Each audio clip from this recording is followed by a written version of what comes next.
classic. And joining us now from South Florida, Republican Congressman Allen West, who is a member of the Congressional Black Caucus. Now, Congressman West, I'm watching this unfold and thinking to myself, well, Maxine Waters is angry because of black unemployment and black foreclosure rates. We're angry about all of this stuff. But what's really going on here with this, with the new kind of storyline that African Americans are growing unhappy with President Obama?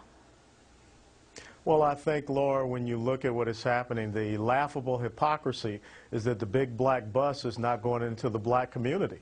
When you had unemployment in the black community, 16.3% in July, and it dropped down to 15.9% for the month of August, that's not in the right direction. So you have this 21st century plantation that has been out there, where the Democrat Party has forever taken the black vote for granted. And you have established certain black leaders who are nothing more than the overseers of that plantation. And now the people on that plantation are upset because they've been disregarded, disrespected, and their concerns are not cared about. So I'm here as the modern-day Harriet Tubman to kind of lead people on the Underground Railroad away from that plantation into a sense of sensibility. Now, you're saying Maxine Waters is the plantation boss at this point? Well, absolutely, because what you end up having, you know, I'm going to be brutally honest, is that white liberals have turned over to certain leaders, or quote-unquote perceived leaders in the black community, like a Jesse Jackson, Al Sharpton, or Maxine Waters, or Barbara Lee, and said, you know, pacify and keep the black community firmly behind us, regardless of the failures of our social welfare policies. You look at the devastation in the black communities. You look at what has happened to the inner cities of, let's say, Chicago or Detroit. You look at the riots and the things that are happening already in Philadelphia. Where the heck is Sharpton and Jesse Jackson, Barbara Lee, Maxine Waters on the flash mob? Where are they on those? That's my point. That's the absence of this quote-unquote leadership in the black community, which, as I say, are nothing more than overseers of this 21st century plantation.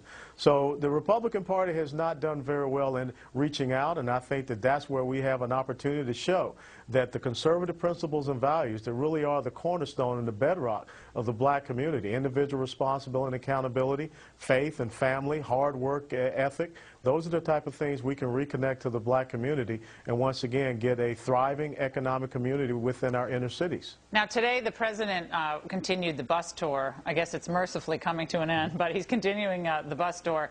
And he talked about how innovation also leads to fewer jobs because, you know, you have all these computerized, I guess, situations where you don't need people because you have great technology, you have ATM machines where you used to have bank tellers.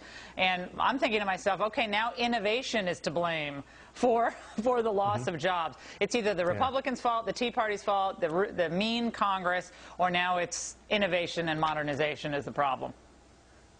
Yeah, you're absolutely right. And don't forget the Arab Spring and the cut of the flow of oil, or the weather event and the tsunami and the earthquake that occurred in Japan. Look, this president, his excuse game, the continuing whining, is not becoming of the leader of the free world, the leader of the United States of America, the greatest nation that the world has ever known. And when you think about investment, ingenuity, and innovation, that's free market and free enterprise principles. That's what made America what it is in 235 years. The ability for us to advance through technology and to build this great nation. And if this president does not understand that, then we're never going to turn around the economic situation. Congressman, he has a plan. He said he has a plan. Well, I've been hearing that a lot. Right, but it's coming out at some point in September, and the details are going to be coming out then. After vacation. Well, yeah, but he deserves a vacation, don't you think, after all this work? Well, let me tell you, I'm just an old soldier who spent 22 years in the military. And as I said to many people here in the district, I've been talking to them, this is DEFCON 1, Defense Condition 1. That means all leaves and passes are canceled, all hands on deck, and we should be all in Washington, D.C., hammering out how we can get this country back on the right footing about our economy and about our long-term sustainable job growth. So should you all be coming back to Washington? Reduce the size of yeah, so should you all be coming back? Yeah. Absolutely. I've been saying that since we had the S&P downgrade. You know, Laura, right now, you know, we have 12 appropriations bills that have to be passed out of the House and through the Senate. We've only done 6 in the House. The Senate has only taken up 1. We're sitting around here saying that we're on constituent work periods, but the constituents want us to be working up there in Washington, D.C., so that maybe in fiscal year 2012 we don't have to hear the words continuing resolution and omnibus again. Have you told John Boehner that you all should be back at work? Well, I sent an email to the majority leader and the majority whip about that. And what was the response? Haven't heard anything. Oh, okay. And what are you going to do about that 13% congressional approval rating? That's pretty low, too, Congressman. Well, I got to tell you, that's part and parcel of what the American people see as, you know, they don't see any leadership coming out of Washington, D.C. So all I can do is try to stand and rectify the situation from my little foxhole. All right, Congressman Alan West, it's great to see you. Thanks so much.